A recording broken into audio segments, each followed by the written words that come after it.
Good morning. Good morning, and welcome to you all. A special welcome to anyone joining us for the first time.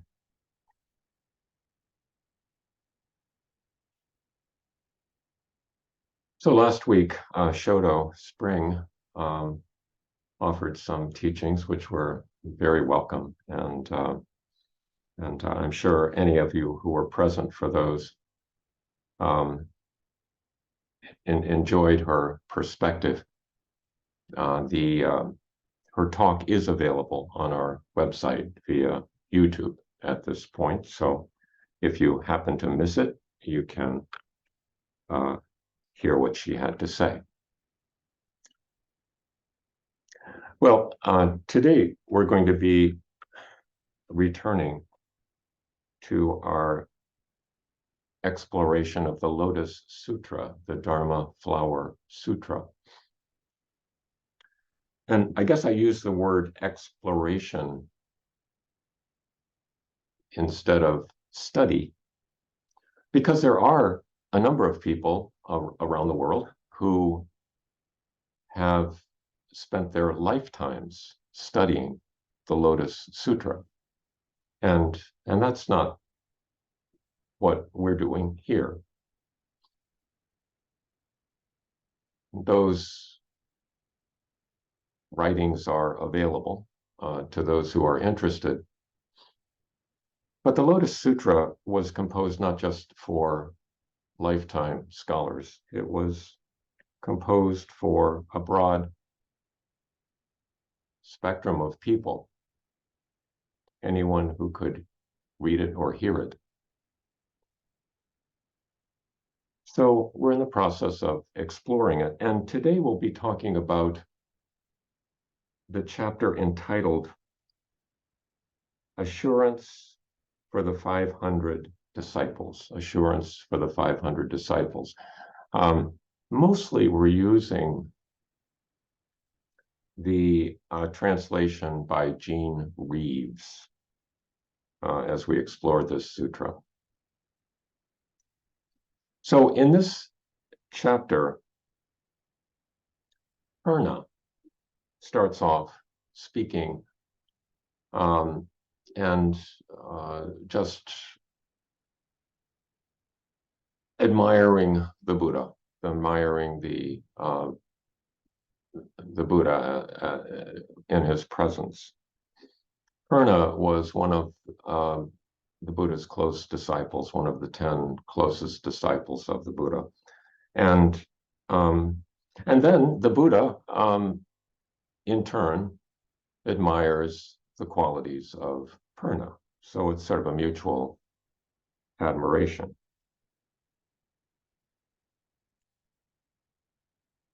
And then the Buddha says to Purna that he will, in time, as it's translated in innumerable, countless eons, become a Buddha himself. And then the Buddha goes on to describe the Buddha land, in which he will be a Buddha, and the name or the time of the eon in which he will be a Buddha, and how long that will last, and excuse me, says that Purna will have the name of Dharma Radiance as a Buddha. So Purna is there along with 1,200 other arhats, as they're described, accomplished monks who have studied the Buddha's teachings and practiced the Buddha's practice, who understand the Four Noble Truths, who understand the idea of dependent origination, of cause and effect, who understand the notion that the self that we perceive as a convergence of causes and conditions.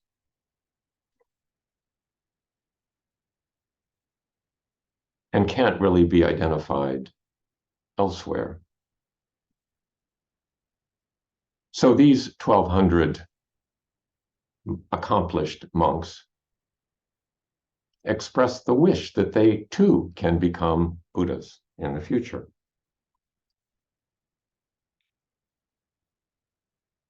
And the Buddha, then perceiving their desire to become Buddhas, assures them that they will all become Buddhas, all 1,200 of them. But it's going to take a long time. Many, many, countless thousands, millions, eons. Hence, they will all become Buddhas. And this 1,200 happens to include 500 monks who we talked about very early on in the Lotus Sutra. And these 500 monks were the ones who, excuse me, these 500 monks were the ones who walked out on the Buddha when he was getting ready to expound the Lotus Sutra for the first time. He had told the audience that the nirvana, what they had accomplished with his earlier teachings of the Four Noble Truths and dependent origination and non-self and impermanence, that was incomplete and that there was more to it. There was more to learn. And these 500 monks took offense because they thought they had learned everything there was to learn. And they walked out before hearing the Lotus Sutra. But as it turns out, these 500 monks were also predicted. There was a prophecy by the Buddha that they too would become Buddhas, even though they had expressed this arrogance in the past, that they too would become Buddhas. Which goes along with this theme of the Lotus Sutra of universal salvation, that all beings ultimately will become Buddhas. And this theme is emphasized even more in a future chapter that we'll talk about.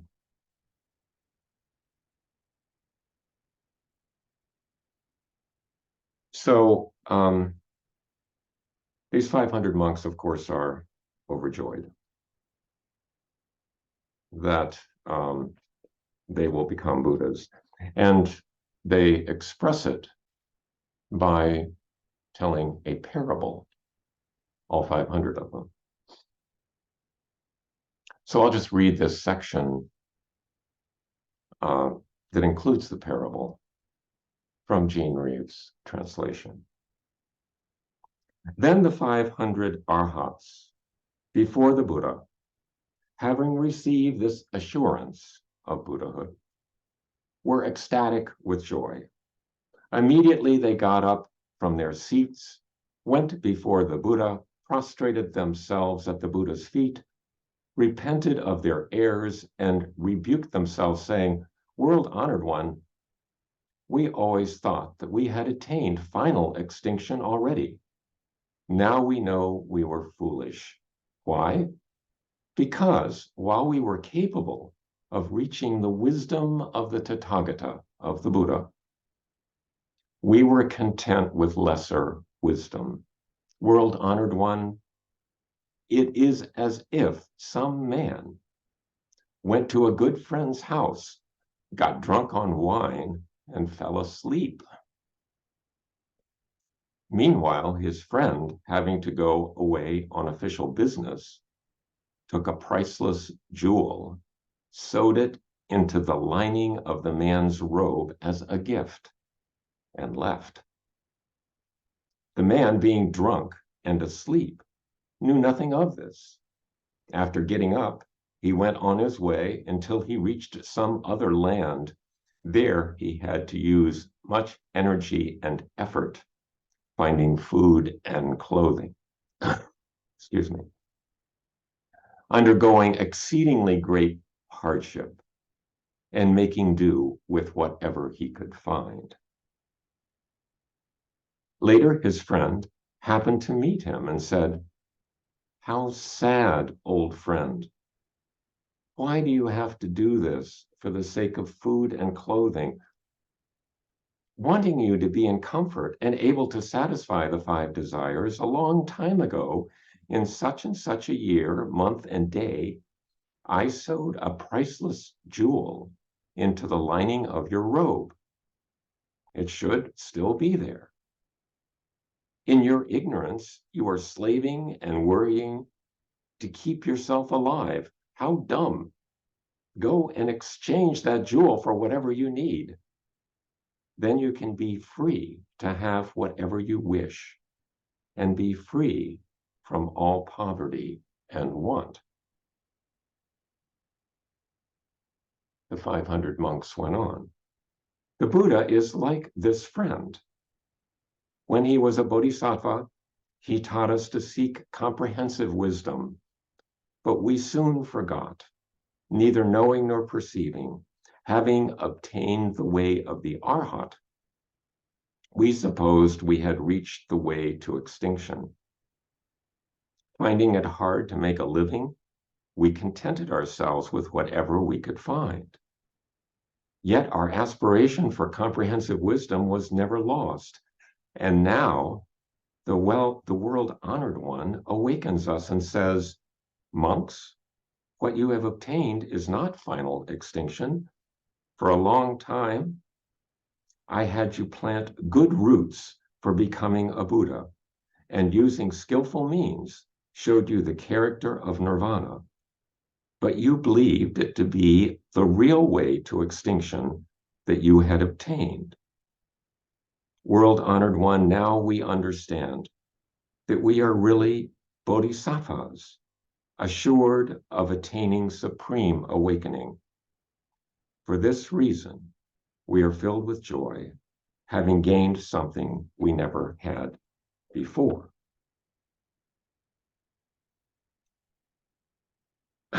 Excuse me. So that's one of the famous parables in the Lotus Sutra, the jewel in the robe.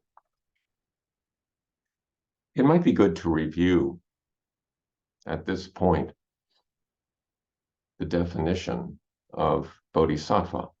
You'll see different definitions. But I'm going to just offer a couple definitions of 2 translators. One, Gene Reeves, the translator we have been relying on mostly, and the other, Hurwitz, an earlier translator of the Lotus Sutra, who also did a very skillful job of translation of this work.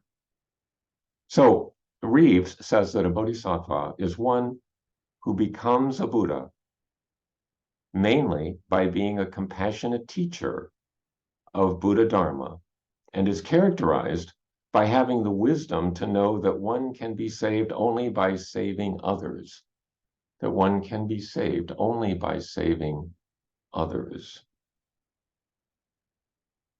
Hurwitz defines bodhisattva in this way: being well on the way to Buddhahood, a being who devotes a good bit of his career to bringing others beside himself nearer the goal.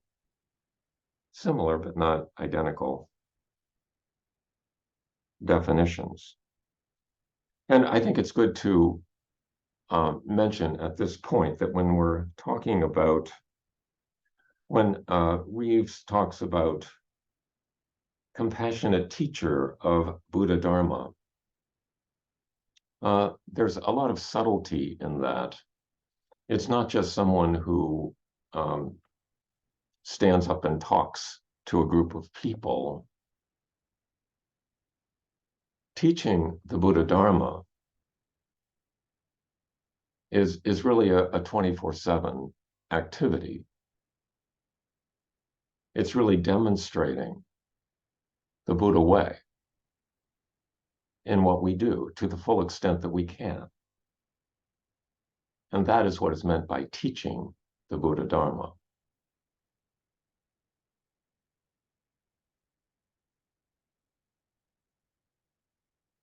More by actions than by words. So this story, it's of the jewel in the robe. It's yet another spiritual journey story in which a person discovers that that which he or she has been seeking has been there all along.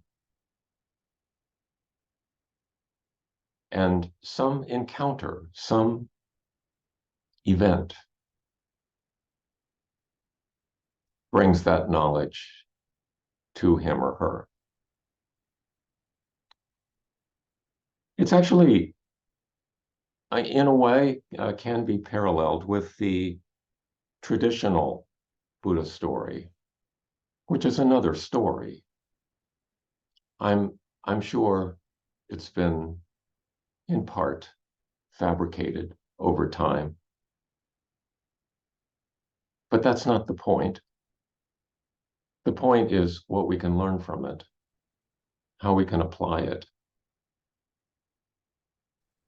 In the traditional Buddha story, the Buddha, of course, engaged in years of ascetic practice and got to the point that he was almost dying of starvation along the roadside when Sujata, a servant girl, saw him, took pity on him, felt compassion for him, and brought him some rice milk. After experiencing this kindness and taking strength from the nourishment, the Buddha brought to memory a day long ago when he was a young child, and sat beneath a tree and spontaneously felt overwhelming peace and happiness. And spurred by that recollection, by that memory, he sought out the Bodhi tree and decided to sit there, ultimately experiencing the awakening that resulted in his wisdom teachings that have guided centuries of people to this day.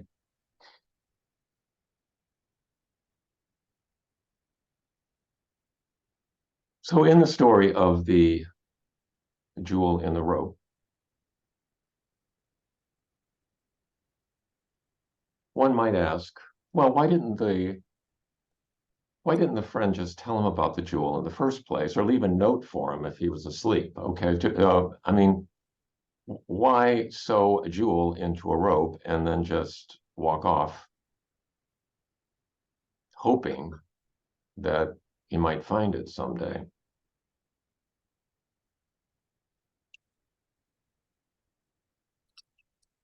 One wonders whether the hard times on the road, the struggle that the main character of the story experienced, is indeed part of the process.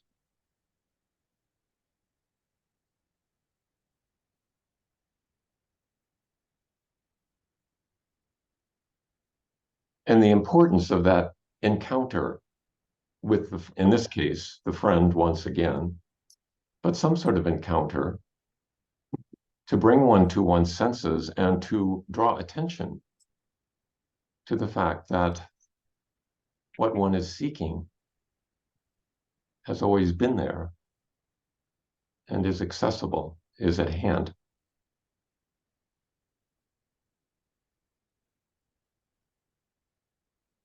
So I guess I'll stop here with a couple questions. What is, in fact, the jewel in this story? Obviously, it's not something that's real valuable that you can exchange for, lots of money and buy food and clothing. But what is the jewel? And who or what is the friend? And is the struggle a necessary part of the process?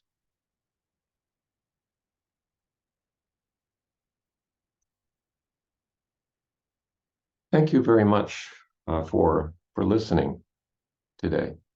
And we'll break up into groups. All of you are welcome to participate in that. It's not scary. And then after sharing thoughts about this story or anything else that you think is relevant or important to the practice, we'll reconvene and share as a group. Thank you very much again for being here.